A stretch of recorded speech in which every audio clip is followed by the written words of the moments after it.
안녕하세요, 한주입니다. 올해 마지막 영상으로 어떤 책을 소개시켜드리면 좋을까 고민을 하다가 조금은 낯간지럽지만 여러분들에게 제 마음을 전달할 수 있는 책을 골라봤습니다. 올해도 너무너무 고생 많으셨고 앞으로의 여러분의 밤이 항상 포근하고 따뜻하길 기원하면서 고른 책입니다. 단짝 시리즈 오늘의 책, 유희경 시인님의 반짝이는 밤의 낱말들입니다.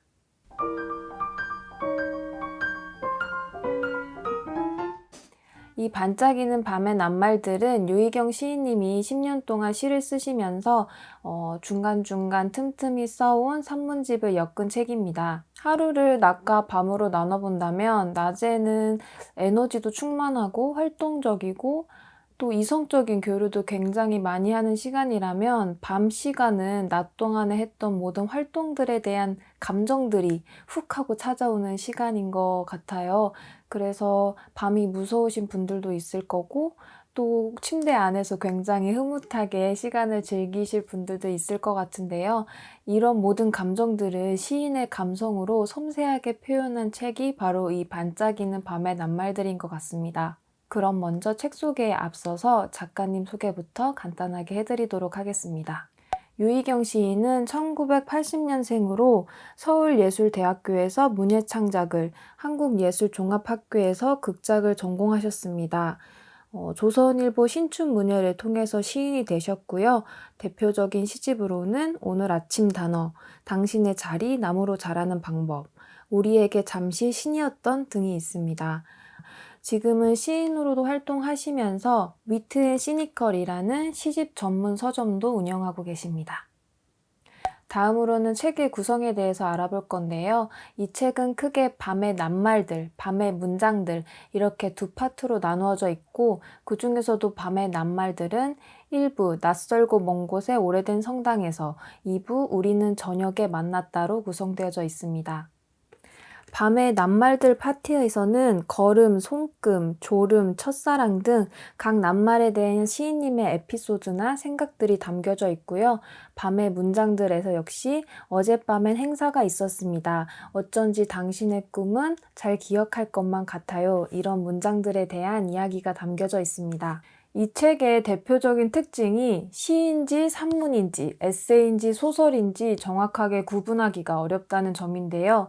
시인의 인터뷰에서도 나의 이야기이긴 하지만 너무 개인적인 기록이 되지 않도록 시와 산문의 중간 지점을 찾았고 또 열린 이야기를 통해 독자들이 들어가서 무언가를 발견하도록 하고 싶었다.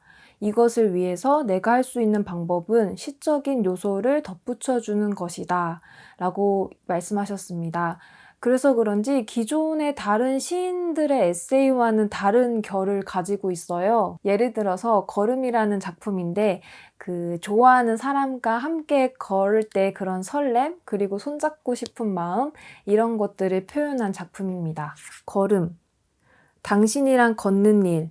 나의 걸음은 빠르고 당신의 걸음은 느리니까 나는 언제나 걸음의 수를 센다. 어느 정도의 속도로 세면 되는 것인지 그건 마음이 안다. 생각보다는 빠르고 마음보다는 느리게. 그러면 당신은 내 곁에 있다. 누군가의 곁에서 걷는 일은 참 경이롭다. 삶의 의미를 온몸으로 체감하는 것이니까. 한여름 커다란 나무에 부서질 듯 흔들리는 잎사귀 아래서 느낄 수 있는 기쁨을 당신은 내게 준다. 슬쩍 당신의 손을 잡아보고 싶다. 그러면 당신은 아마 놀랄 것이다. 놀라고 나서 비켜설까? 아니면 우뚝 멈춰설까? 아무것도 아니라는 듯 웃고 말지도 모른다. 마음의 수를 세는 속도가 느려진다. 어느새 앞선 당신이 나를 돌아본다. 아니야, 아무것도. 그런데 당신과 나의 사이에 바람이 분다. 작은 것들 흔들리고 나는 그것들보다 당신이 좋다. 어떤 식으로 글을 쓰시는 분인지 감이 오시죠? 뭔가 이런 문장들이 시와 산문의 경계에 서서 너무 함축적이지도 않고 그렇다고 또 너무 풀어쓰지도 않아서 이런 간질간질한 감성이 더 극적으로 다가오는 것 같다는 느낌이 들었습니다. 두 번째로는 당신이라는 단어가 많이 등장하는데요. 이 당신이라는 단어는 유희경 시인님의 시그니처 단어이기도 합니다. 너라는 단어를 조금은 정중하게 표현하고 싶어서 당신이라는 단어를 사용하신다고 해요. 그리고 또 유희경 시인님의 부모님이 사이가 굉장히 좋으셨는데 그 부모님이 서로 당신이라고 불렀던 그런 로맨틱한 기억을 함께 담고 있는 그런 단어입니다. 그럼 이쯤에서 이 책에 대한 저의 감상을 나눠보도록 하겠습니다. 첫 번째로는 이 책은 정말 천천히 곱씹어가면서 읽으면 좋을 책이라는 점입니다. 시를 많이 접해보지 않았던 저로서는 약간 낯선 문장들도 굉장히 많았던 책이었고, 그래서 초반에는 한 페이지 한 페이지 넘어가는데 많은 시간이 소요됐던 책이기도 했어요. 근데 읽으면서 문득 이런 생각이 들더라고요. 내가 왜 이렇게 조급해하면서 이 책을 읽고 있지? 조금은 편안하게 읽어볼 수 있지 않을까 싶어서 욕심을 좀 버리고 편안한 마음으로 또 잘 와닿지 않는 문장들은 소리도 내보면서 읽어보고 이런 식으로 이 책을 읽어 나갔더니 이 책의 그런 몽글몽글하고 간질간질한 표현들을 더 깊게 느낄 수 있었던 것 같습니다. 그래서 여러분들도 이 책은 조금 여유를 가지고 천천히 곱씹으면서 읽어보시는 걸 추천드립니다. 두 번째로는 프롤로그와 에필로그가 굉장히 인상적이었다는 점이었습니다. 저는 프롤로그를 굉장히 중요하게 생각하는 사람이에요. 그 프롤로그를 읽으면 이 작가가 어떤 걸 표현하고 싶은지, 어떤 생각으로 쓰게 됐는지, 그래서 이 전체적인 책을 이해하는데 굉장히 큰 비중을 차지한다고 생각을 하는데요. 제가 읽어봤던 프롤로그 중에 서정적인 부분에서는 단연 1등이라고 할 수 있을 것 같습니다. 이 프롤로그와 에필로그는 제가 너무 좋아하는 부분이기도 해서 영상 후반부에서 한번 낭독을 해보려고 합니다. 궁금하신 분들은 영상 끝까지 확인해 주시면 감사하겠습니다. 세 번째로는 시인의 표현력을 정말 제대로 느낄 수 있는 책이었습니다. 이런 책들, 시인들의 에세이들의 공통적인 특징이 평범한 일상을 굉장히 특별하게 느끼게 해준다는 점인 것 같은데요. 제가 좋아하는 구절이기도 한데 시인이 책상에 엎드려서 잠든 시간을 이렇게 표현합니다. 그 책상 앞에 앉아 두 손을 걸어모은 채 그는 잠들어 있다. 의자에 기대어. 불편해 보이는데도 꼼짝도 하지 않고 방은 쓸쓸하리만큼 적막하다. 잠들기 전 그가 켜놓았던 음악은 한참 전에 끝났다. 새근새근 밀려 들었다가 쓸려 나가는 그의 숨소리만 규칙적이고 반복적으로 들리고 있다. 세상이 너를 재운 거야. 아주 작고 사소한 일마저 빠짐없이 모여서 너를 재우면 꿈을 꾸게 되는 거지. 꿈은 오늘 내게 찾아온 감정들이란다. 오늘의 감정들은 가루처럼 흩어져서 날아오지. 가만히 너의 이마에 쌓여서 여러 가지 모습으로 너를 사랑한단다. 꿈을 오늘 내게 찾아온 감정들이란다. 이런 문장들을 어떻게 생각을 하신 건지, 이렇게 정말 좋은 문장들, 멋있는 문장들은 그냥 읽기만 해도 뭔가 가슴 벅차지는 그런 느낌 있잖아요. 그런 문장들이 아주 가득가득한 책입니다. 그래서 전체적으로 이 책을 읽고 나서 느꼈던 부분은 다 일과가 끝난 후에 침대에서 긴장을 풀면서 이게 뭐 몸의 긴장이 될 수도 있고 마음의 긴장, 정신적인 긴장이 될 수도 있겠죠. 그런 긴장을 풀어가면서 그리고 내 감정을 풀어가면서 읽을 수 있는 작품이라고 생각했습니다. 그럼 이쯤에서 이 책과 어울리는 단짝 아이템을 소개해 드릴 건데요. 바로 이번 단짝 아이템은 몽상육조 ASMR 채널입니다.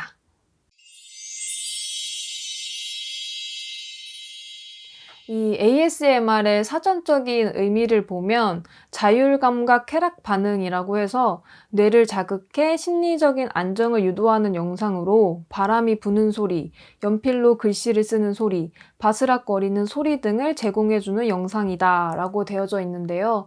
한때 ASMR이 굉장히 유행을 많이 했잖아요. 그래서 ASMR 채널도 많이 생기고 들으시는 분들도 많고 또 여러 가지 매체에서도 이 ASMR이 많이 등장을 했었는데요.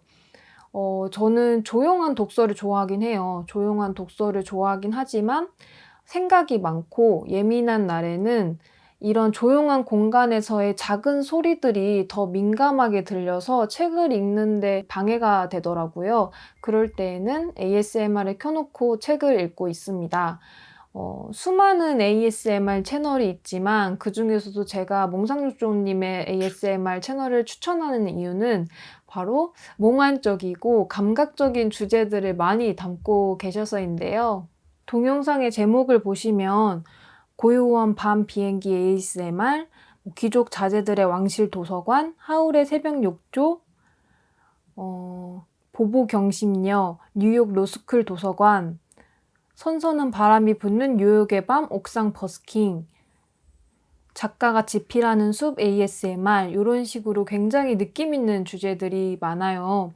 이 중에서도 제가 좋아하는 건 고요한 밤 비행기랑 하울의 새벽 욕조랑 작가가 집필하는 숲 이 영상을 굉장히 좋아하는데요. 특히 하울의 새벽 욕조는 하울의 움직이는 성 OST가 잔잔하게 깔리면서 그 물방울 터지는 소리, 물 찰랑이는 소리 이런 소리들이 책을 읽을 때 너무 방해가 되지 않는 그런 자극적이지 않는 선에서 소리들이 굉장히 좋아요.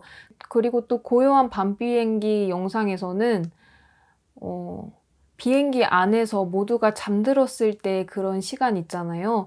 그래서 조용히 비행기 엔진 소리는 들리면서 또 굉장히 좋은 점이 그 비행기에서 안전벨트 풀어도 될 때나 어떤 알람 같은 거 울릴 때 띵, 띵 이런 소리 들리잖아요. 이런 소리가 중간중간 나면서 실제로 비행기 안에서 책을 읽는 듯한 느낌을 들게 해요. 또 작가가 집필하는 숲에서는 새소리랑 이런 숲속의 바람소리 이런 것들이 들리면서 또 작가가 연필로 사각사각 글을 쓰는 이런 소리가 함께 납니다. 그래서 어떤 주제의 책을 읽느냐에 따라서 약간 비슷한 류의 영상을 틀어놓고 읽으면 더 집중이 잘 되고 굉장히 좋더라고요.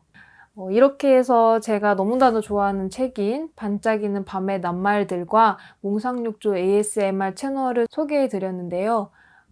저작권 문제로 인해서 같이 들려드리면서 낭독을 할 수는 없어서 그 부분이 아쉽긴 하지만 제가 좋아하는 이 책의 프롤로그와 에필로그를 낭독하면서 이번 영상을 마치려고 합니다. 오늘도 시청해 주셔서 너무 감사하고요. 다음 주면은 벌써 내년이죠. 내년에 더 재미난 책 이야기로 돌아오겠습니다. 올해 너무너무 고생 많으셨고요. 새해에도 저와 재미난 책 이야기 나누시면서 행복한 한 해가 되셨으면 좋겠습니다.